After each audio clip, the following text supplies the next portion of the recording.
स्वागत है। आज हम जरा गहराई से बात करेंगे मॉर्गन हाउसेल की किताब धन का मनोविज्ञान, मतलब the psychology of money.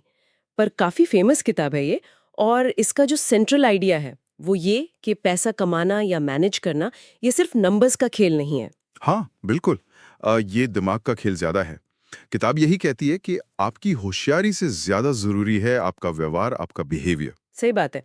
Housel इसे सॉफ्ट स्किल कहते हैं, मतलब गणित कम, साइकोलॉजी ज्यादा। जी। तो चलिए इसी में थोड़ा और अंदर चलते हैं। पहला आइडिया जो मुझे काफी इंटरेस्टिंग लगा वो है भाग्य और जोखिम का रोल, लक और रिस्क। ये बहुत जरूरी पॉइंट है। अक्सर हम सोचते हैं कि जो भी अच्छा हुआ वो हमारी मेहनत से। हाँ, और जो बुरा हुआ वो हमारी गलती। एग्जैक्टली। लेकिन हाउसेल कहते हैं कि हर सक्सेस स्टोरी में थोड़ा लक फैक्टर होता है और हर फेलियर में थोड़ा रिस्क जो हमारे कंट्रोल से बाहर था। तो मतलब अपनी जीत का सारा क्रेडिट खुद ना लें। और अपनी हार का सारा ब्लेम भी खुद पर न डालें। इससे थोड़ी विनम्रता आती है, ह्यूमिलिटी। और शायद फैसले भी बेहतर होते हैं फिर। बिल्कुल। आप सिचुएशन को ज्यादा रियलिस्टिकली देखते हैं, थोड़ा बैलेंस्ड होकर। अच्छा, इसी से जुड़ा हुआ एक और बड़ा पावरफुल कॉन्सेप्ट है, पर्याप्त यानी इनफ को समझना। हाँ, ये सुनने में सिंपल लगता है पर है बहुत मुश्किल। क्यों मुश्किल क्यों है? क्योंकि हमारी दुनिया ही ऐसी है, हमेशा और ज्यादा चाहिए। सोशल मीडिया देख लो, पड़ोसियों को देख लो, कंपैरिजन चलता रहता है। सही बात है। तो वो रुको वाला पॉइंट कब आता है? वही तो पहचानना स्किल है।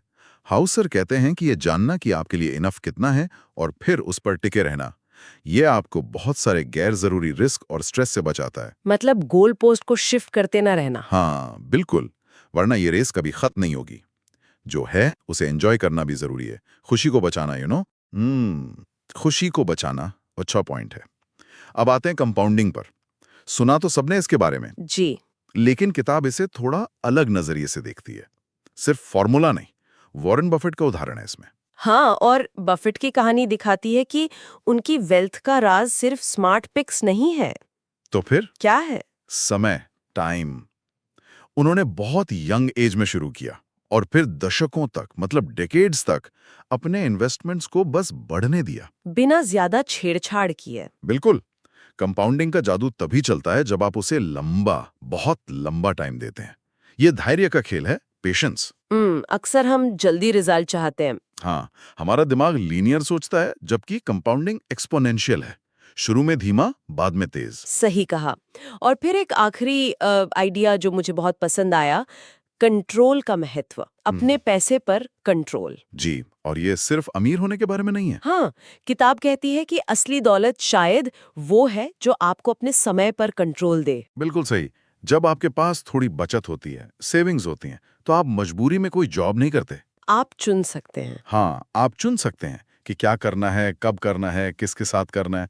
पैसे से समय खरीदना, ताकि आप वो कर सकें जो आपको पसंद है। ये फ्रीडम, ये आजादी, शायद यही असली वेल्थ है। एग्जैक्टली। ये कंट्रोल ही पैसे को सिर्फ नोट या नंबर से ज्यादा एक टूल बनाता है, लाइफ जीने का टूल। तो कुल मिलाकर देखें तो ये किताब कोई फटाफट अमीर बनो स्कीम नहीं है। नहीं, बिल्कुल नहीं। ये एक नजरिया देती है, पैसे के साथ हमारा रिश्ता कैसा है, हमारी इमोशंस, डर, लालच, धैर्य, ये सब कैसे असर डालते हैं। हाँ, पैसा कमाना मुश्किल है, पर शायद उसे संभालना, उसके साथ ठीक से जीना, वो और भी मुश्किल। तो संक्षेप में कहें तो धन का मनोविज्ञान यही सिखाता है कि फाइनेंशियल सक्सेस काफी हद तक हमारे व्यवहार, हमारे एटीट्यूड पर निर्भर है। लक को मानना, इनफ को जानना, सब्र रखना और अपने टाइम पर कंट्रोल पाना। और ये हमें शायद इस सवाल पर लाके छोड़ता है कि क्या पैसा सच में नंबरों का नहीं, बल्कि हमारे अपने मन और व्यवहार का खेल है। सोचने वाली बात है, जरूर।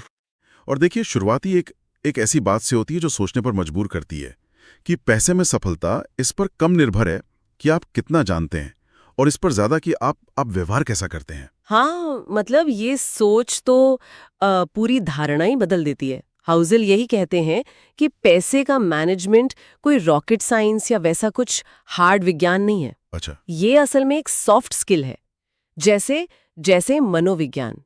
मतलब आपकी डिग्रियां, आपके फॉर्मूले, वो सब शायद उतने काम ना आए अगर आप कह लीजिए प्रेशर में शांत नहीं रह सकते, या डर को काबू में नहीं रख पाते, या लालच को ठीक से हैंडल नहीं कर पाते। ये दिलचस्प है, क्योंकि हम तो अक्सर यही सोचते हैं ना कि भाई जितनी ज्यादा जानकारी होगी, जितना अच्छा एनालिसिस होगा उतना बेहतर। पर यहाँ तो जोर बर्ताव पर है। तो मतलब सबसे बड़ा रिस्क फैक्टर हम खुद हैं, हमारी भावनाएं। बिल्कुल, यही तो विरोधाभास है। जिसे हम इन्वेस्टिंग स्किल समझते हैं, वो असल में गणित से ज्यादा शायद मनोविज्ञान है। मतलब आपकी स्प्रेडशीट स्किल्स से ज्यादा जरूरी ये हो सकता है कि आप मुश्किल वक्त में घबरा कर सब बेच ना दें। सही बात है। पैसा कमाना बेशक मुश्किल है, पर उसे सहेज कर रखना, उसे मैनेज करना और टिके रहना, वो अक्सर और भी बड़ी चुनौती बन जाता है। पर अच्छी बात यह है कि ये व्यवहार ये सीखा जा सकता है, ऐसा नहीं कि बदला नहीं जा सकता। चलिए, ये सुनकर थोड़ी उम्मीद बनती है। अच्छा, इसी से जुड़ा एक और पॉइंट जो सामने आता है वो है लक, मतलब भाग्य और जोखिम का रोल। हाँ, भाग्य और जोखिम। कहा गया है कि हर बड़ी सक्सेस के पीछे थोड़ा लक होता है और हर नाकामी में थोड़ा रिस्क का पहलू।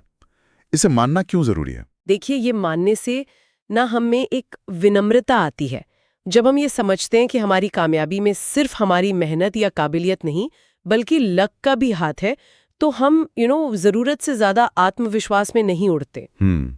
और जब हम फेल होते हैं, तो ये समझ के इसमें बाहरी जोखिम जो हमारे कंट्रोल में नहीं था, उसका भी हिस्सा था, तो हम पूरी तरह हिम्मत नहीं हारते। सही। ये सोच हमें दूसरों को भी एक अलग नजरिए से देखने में मदद करती है, ज्यादा सहानुभूति से, और अपने फैसले भी हम ज्यादा सोच समझ कर लेते हैं। ये वाकई सोचने का ढंग बदल सकता है, खासकर जब हम दूसरों की सक्सेस देखते हैं। शायद हम मेहनत तो देखते हैं, पर लक वाले हिस्से को भूल जाते हैं।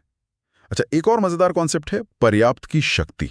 ये जानना कि भाई कब रुकना है, कब कहना है, बस इतना काफी है। हाँ, सुनने में तो बड़ा सिंपल लगता है, पर क्या ये सच में मुश्किल है? हाँ, हाउसहोल्ड इसे सबसे मुश्किल फाइनेंशियल स्किल्स में से एक मानते हैं, क्योंकि हमारी सोसाइटी, हमारा कल्चर, वो लगातार तुलना करने पर और ज्यादा पाने पर जोर देता है ना? हाँ, वो तो है। गोलपोस्ट हमेशा आगे बढ़ता रहता है। बिल्कुल। तो पर्याप्त का मतलब सिर्फ पैसे से नहीं है, बल्कि अपनी इच्छाओं पर एक तरह का कंट्रोल लाना है। और इसका फायदा यह है कि आप बेमतलब के बड़े रिस्क लेने से बचते हैं। ओके। उस स्ट्रेस से बचते हैं जो हमेशा और चाहिए वाली सोच से आता है। और सबसे जरूरी, आप उन चीजों को बचा पाते हैं जो सच में मायने रखती हैं, जैसे आपकी मेंटल पीस, आपका परिवार, आपकी आजादी। ये तो उस हेडोनिक ट्रेडमिल वाली बात हो गई, जहां भागते रहते हैं पर खुशी उतनी ही रहती है। अच्छा, और इसी धैर्य और ठहराव से शायद वो कंपाउंडिंग का जादू जुड़ा है, जिसे लोग अक्सर जल्दी अमीर बनने का शॉर्टकट समझ लेते हैं। हाँ, सही पकड़ा आपने। स्रोत बिल्कुल साफ करते हैं कि कंपाउंडिंग कोई जादू की छड़ी नहीं है। ये तो बस समय और धैर्य का नतीजा है। अच्छा। वॉरेन बफे का ही उदाहरण ले। उनकी जो इतनी वेल्थ है, वो सिर्फ इसलिए नहीं कि वो जीनियस इन्वेस्टर है, बल्कि इसलिए भी कि उन्होंने बहुत जल्दी शुरू किया और फिर दशकों तक सब्र के साथ अपने पैसे को बस बढ़ने दिया। टिके रहे मतलब? हाँ, टिके रहे। असली खेल टाइम का है, और उस टाइम को देने के लिए जो धैर्य चाहिए उसका है। लंबे समय तक टिके रहना ही कुंजी है। तो व्यवहार, विनम्रता, पर्याप्त को समझना और धैर्य, ये सब मिलकर एक बिल्कुल अलग तस्वीर बना रहे हैं। और आखिर में बात आती है कंट्रोल की। पैसे पर कंट्रोल का मतलब क्या? सिर्फ फाइनेंशियल सिक्योरिटी है या कुछ और भी है? ये उससे कहीं ज्यादा गहरा है। पैसे पर कंट्रोल असल में अपने वक्त पर कंट्रोल पाना है। और टाइम ही तो वो सबसे कीमती चीज है जो हमारे पास है ना? हाँ, बिल्कुल। जब आपके पास पर्याप्त पैसा होता है, जिसे आपने समझदारी से मैनेज किया है, तो आपको ये आजादी मिलती है कि आप अपना समय कैसे बिताएं। आप वो काम कर सकते हैं जो आपको पसंद है, बजाय उसके जो मजबूरी में करना पड़े। हाँ, उन लोगों के साथ वक्त बिता सकते हैं जिनसे आप प्यार करते हैं। सिर्फ बिल भरने के लिए नौकरी करने की मजबूरी से आजादी, यही स्वतंत्रता, असल में यही असली दौलत है। तो कुल मिलाकर इन स्रोतों से जो निचोड़ निकल रहा है वो ये है कि पैसा और निवेश सिर्फ नंबर गेम नहीं है। नहीं, बिल्कुल नहीं। ये हमारी सोच, हमारे बर्ताव और खुद को समझने की एक यात्रा है। ये कोई गेट रिच क्विक स्कीम नहीं बता रहा, नहीं, बल्कि पैसे को देखने का, उसके साथ जीने का एक ज्यादा टिकाऊ और शायद ज्यादा सुकून देने वाला नजरिया दे रहा है। बिल्कुल सही कहा। और यहीं पर शायद हम श्रोताओं के लिए एक सवाल छोड़ सकते हैं सोचने को। हाँ, जरूर। अगर फाइनेंस वाकई में एक सॉफ्ट स्किल है, व्यवहार पर आधारित है, तो ये समझना कितना जरूरी हो जाता है कि अपने बर्ताव को बदलना शायद वही हमारी फाइनेंशियल बेहतरी की दिशा में पहला और सबसे अहम कदम हो सकता है। हाँ? दोस्तों, उम्मीद करता हूं कि ये रिव्यू आपको पसंद आया होगा। आपको क्या लगता है इस किताब का सबसे बड़ा सबक क्या है, करके जरूर बताना। हाँ, बिल्कुल। ये सिर्फ अगर आपको ऐसी और भी वीडियो चाहिए तो इस वीडियो को लाइक करें और सब्सक्राइब करना मत भूलना। यहाँ लास्ट में हाँ, ये सिर्फ बाय